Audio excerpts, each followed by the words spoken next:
In this video, I will try to give a brief overview of national account statistics.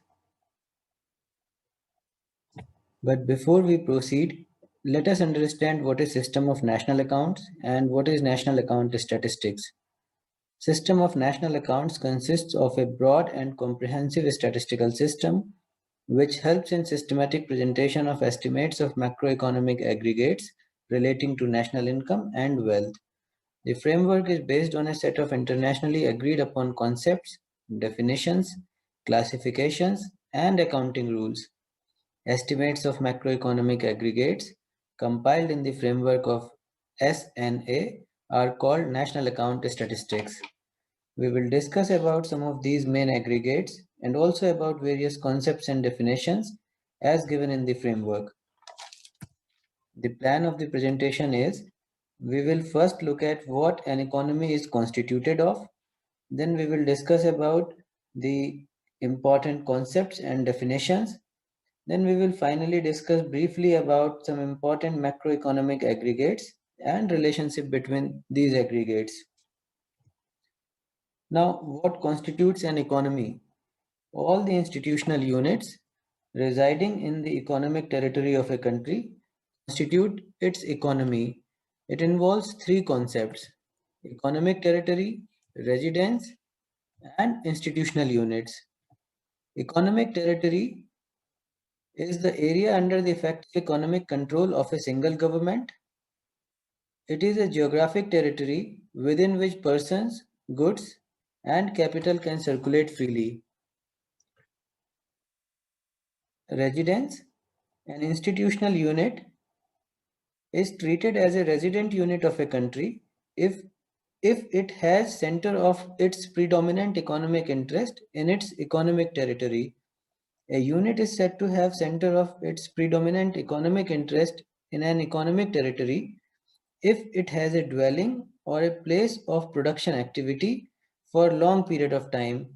Generally, a period of more than 1 year is treated as a long period of time. Now, coming to institutional units, an institutional unit is an economic entity that is capable of owning assets, incurring liabilities, carrying out economic activities, engaging in transactions with other entities. There are two types of institutional units: persons or group of persons in the form of households, and legal and social entities whose existence is recognized by law. For example, corporations, non-profit institutions serving households, government, etc. These institutional units are classified in 5 categories called as institutional sectors. So basically, the 5 institutional sectors are non-financial corporation sector, financial corporation sector, general government, household sector, and non-profit institutions serving households. Corporation is a legal entity recognized by the laws of the nation. It is collectively owned by shareholders, and these are created to produce goods and services which may be a source of profit for their owners. Some of the unincorporated enterprises which keep a complete set of accounts are called as quasi-corporations, and such enterprises are also included in corporate sector. Corporations are further classified in 2 sectors: non-financial corporations and financial corporations. Non-financial corporations provide goods and services of non-financial nature. So any corporation providing soaps, toys, and other household appliances will be classified as a non-financial corporation. Financial corporations are mostly engaged in financial intermediation. For example, banks. Some of the institutional units in the economy may have a surplus of funds. At the same time, some of the other institutional units may require additional funds. The surplus funds can be channelized through banks, serving as financial intermediaries to meet the requirement of units having deficit of funds. Now, coming to general government sector, this sector is made up of government units which organize and finance the provision of non-market goods and services such as health, defense, police, etc. This sector has two important functions: production of non-market services and redistribution of income in the form of taxation or provisioning of social benefits, etc. Output of government services is classified as non-market production. That is, output is not sold at economically significant prices. Now moving to household sector. Household is an institutional unit composed of persons or group of persons with common arrangement for food and shelter while pooling their income to meet their day-to-day needs. This sector includes all resident household units and also all unincorporated enterprises not classified as quasi-corporations. Finally, NPISH are legal or social entities created to provide goods and services to other institutional units. They provide non-market goods and services for households' consumption. Their status does not permit them to earn profit for those who control them or finance them. For example, religious institutions like temples, churches, and mosques. Now let us see as to how we can determine whether a particular institutional unit is a resident unit or not. As we have seen, a unit to be treated as resident unit, it should have center of its predominant economic interest in its economic territory. And a unit is considered to have its center of predominant economic interest in an economic territory if it has a dwelling or a place of production activity within that territory. Therefore, individuals are considered as a resident of a particular economic territory if the residence of the household of which they form part lies in that particular economic territory. So the residence of the household is the determining criteria. For the unincorporated enterprise, if it is not a quasi-corporate, the residence of their owners is the determining criteria. For corporations and non-profit institutions, the country of registration or where they are legally constituted is the determining criteria. Branch of corporations in a different country is treated as a quasi-corporate in the host economy. Owners of the land, building and immovable structures, as also the extractors of subsoil resources, are always deemed to have a center of economic interest in the country where they are located. Now moving to concepts and definitions. As I mentioned earlier, SNA provides a framework to present estimates of various macroeconomic aggregates. Before we move further and discuss these aggregates and relation between them, let us discuss some of the concepts and definitions which are important in developing our understanding of these aggregates. Let us begin with flows and stocks. When we measure economic flow, we try to capture economic activities mostly in the form of transactions which take place during a period of time. Stocks indicate the position of holdings of assets and liabilities at a point in time. These are usually recorded at the beginning and at the end of the accounting period. This has been illustrated in this diagram. So we have assets at the beginning of the accounting period, and these reflect the economic flows or the transactions which have taken place during the course of accounting period. We add the net impact of these to the stocks at the beginning to get the value of stocks at the end of accounting period. So let us say the value of stocks at the start of accounting period is 10 units, and during the accounting period, say production of 100 units, consumption of 80 units, export of 20 units, and import of 10 units have taken place. So we will add the net impact of all these to the stocks at the beginning of the accounting period to get the stocks at the end of the accounting period. So their net impact of all these is 10, and since stocks at the beginning of accounting period is also 10, so stocks at the end of accounting period have become 20. So economic flows basically reflect creation, transformation, exchange, transfer, or extinction of economic value and involve change in volume, composition, or value of institutional units, assets, and liabilities. So types of economic flows. There are two types of economic flows, transactions and other economic flows. Transactions are economic flows which involve interaction between institutional units or within institutional units operating in different capacities. Transactions are of two kinds, exchange and transfers. Now coming to exchange, in these transactions, goods and services are exchanged between institutional units or within institutional units operating in different capacities. For example, selling in market in exchange of counterpart receipt of payments. Now moving to transfers, under these transactions, one institutional unit provides goods or services to another unit without receiving anything in return as counterpart. For example, donations made by households to NPIs or income tax payment. Now moving to other economic flows. These are the economic flows other than transactions which bring about change in value of assets and liabilities. These are categorized in following two categories. The first one is changes due to change in level or structure of prices, and the second one is other changes in volume. Now coming to changes due to change in level or structure of prices, these economic flows represent change in the structure and level of prices and recorded as holding gains or losses. As such, these changes does not arise from production process, but solely because of changes in prices. Now moving to other changes in volume, these pertain to increase or decrease in assets caused by discovery or loss of assets because of calamities, natural or human-made, like tsunami, war, civil violence, etc.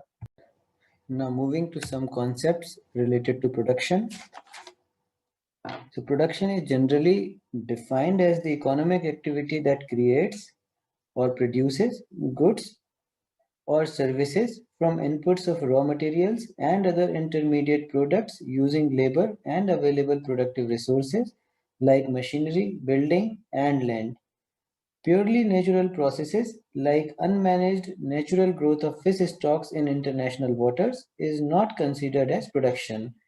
Only the goods and services resulting from the activities falling within the production boundary of the SNA are considered to be able to generate value added and constitute production. Following are included in the production boundary. Production of all goods and services that are supplied or intended to be supplied to units. Own account production of all goods. Own account production of housing services by owner occupiers. And own account production of domestic and personal services produced by employing paid domestic staff. Production boundary excludes personal and domestic services produced and consumed within the same household, for example, cleaning or cooking, etc., by household members for their own consumption, and all unpaid voluntary services provided by the household members, for example, providing free community service. These are the exclusions. Now moving to the production taxes and subsidies. Production taxes and subsidies can be divided in two parts: product taxes and subsidies, and other taxes and subsidies on production. The product taxes and subsidies are payable or receivable by enterprises per unit of goods and services produced. For example, excise duty or sales tax. Now moving on to other taxes and subsidies on production. All other taxes or subsidies except those on products that enterprise pay for engaging in production, like taxes on land and building. The production taxes and subsidies on products bring about differences in the prices of goods and services at different stages of production, distribution, and sale. Valuation of goods and services at appropriate prices is therefore important. SNA recommends valuation at three different prices. The first one is basic prices. It is the amount receivable by producer from the purchaser for a unit of goods or services produced less any tax payable plus subsidy receivable as a consequence of its production or sale. it is important to note that it includes other taxes and subsidies on production, but excludes product taxes and subsidies. Output of products is recorded at basic prices. Now moving to producer prices, it is nothing but basic price plus product taxes net of subsidies. Finally, the purchaser's price, it is producer price plus gross trade and transport margins plus product tax less subsidies on consumers, if any. Use of product is always recorded at purchaser's price. Now moving to the concept of market production, production for own final use, and non-market production. Market producers are the establishments in large corporations and small unincorporated enterprises, most of whose products are sold in market at economically significant prices. Now moving to production for own final use. Here, output produced is meant for final use of producers themselves. Final use may include own account capital formation, for example, construction of dwelling units by households for their own use, and output retained by owners of unincorporated enterprises for final consumption, like subsistence farmers. Lastly, non-market production, production of services provided free or at prices not economically significant, for example, free government schools. So we have seen the concepts related to basic price, producer price, and purchaser's price. We have also seen the concepts related to market production, non-market production, and production for own final use. Let us now move to valuation of outputs of various types. Valuation of market output is done at prevailing market prices, that is, at the prices at which goods and services are actually sold or purchased. Valuation of non-market output is done at production cost. It is sum of intermediate consumption, compensation of employees, consumption of fixed capital, and other taxes less subsidies on production. Valuation of output for own final use is done at basic prices. Now let us move to some additional concepts. The next one is intermediate consumption. Intermediate consumption consists of the value of all goods and services consumed in the process of production. It includes rentals paid for use of fixed assets, goods and services supplied by other establishments of the same enterprise, and goods and services used as inputs into the ancillary activity. Intermediate consumption is normally valued at purchaser's price. Now moving to assets. Economic assets are a store of value over which ownership rights are enforced by institutional units and from which economic benefits can be derived by using them in production process or by holding them. For example, machinery, which can be used in the production process. Economic assets are of two types, financial assets and non-financial assets. Financial assets are those which entitles its owners to receive payments from other units in certain circumstances specified in the contract between them. For example, shares, etc. Non-financial assets are of two types, produced assets and non-produced assets. Produced assets are those non-financial assets which have come into existence as outputs from process that fall within the production boundary of the SNA. Non-produced, non-financial assets are those assets which have come into existence in ways other than through process of production. They include naturally occurring assets like land, etc. Now let us move to some concepts related to income.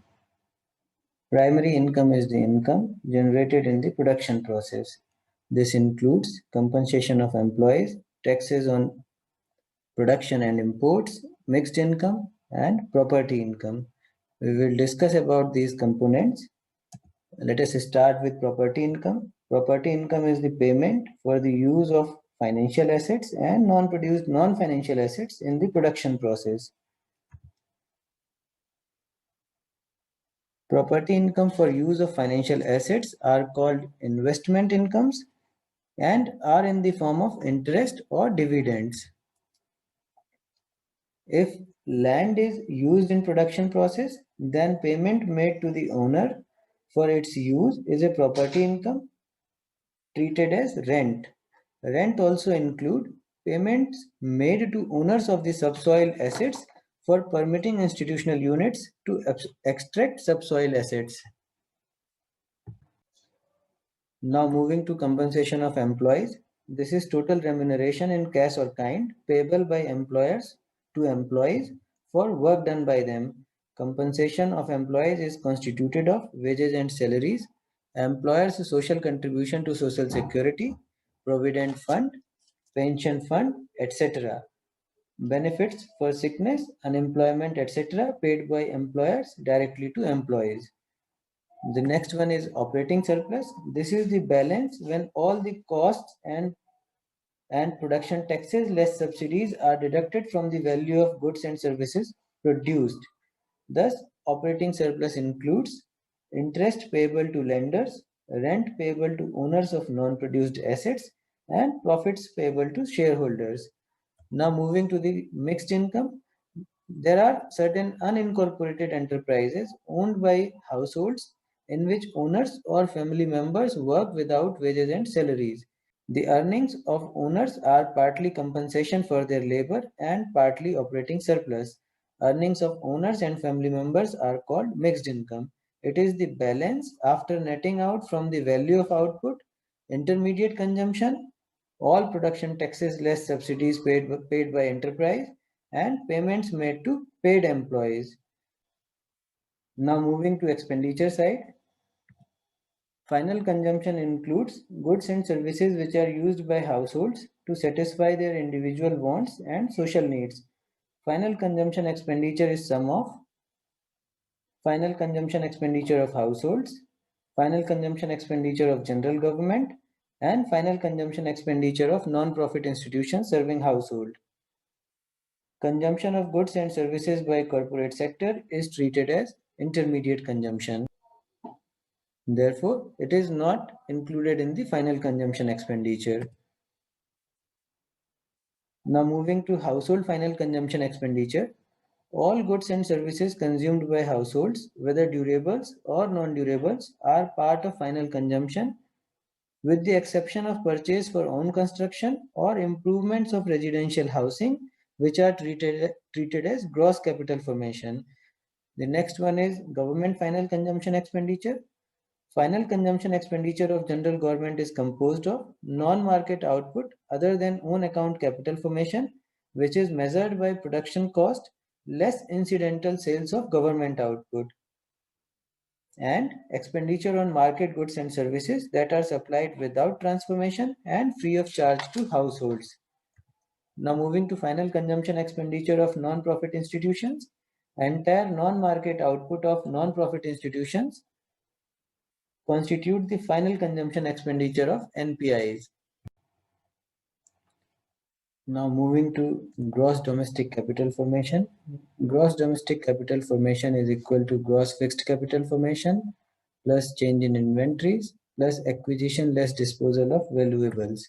Now moving to gross fixed capital formation, GFCF.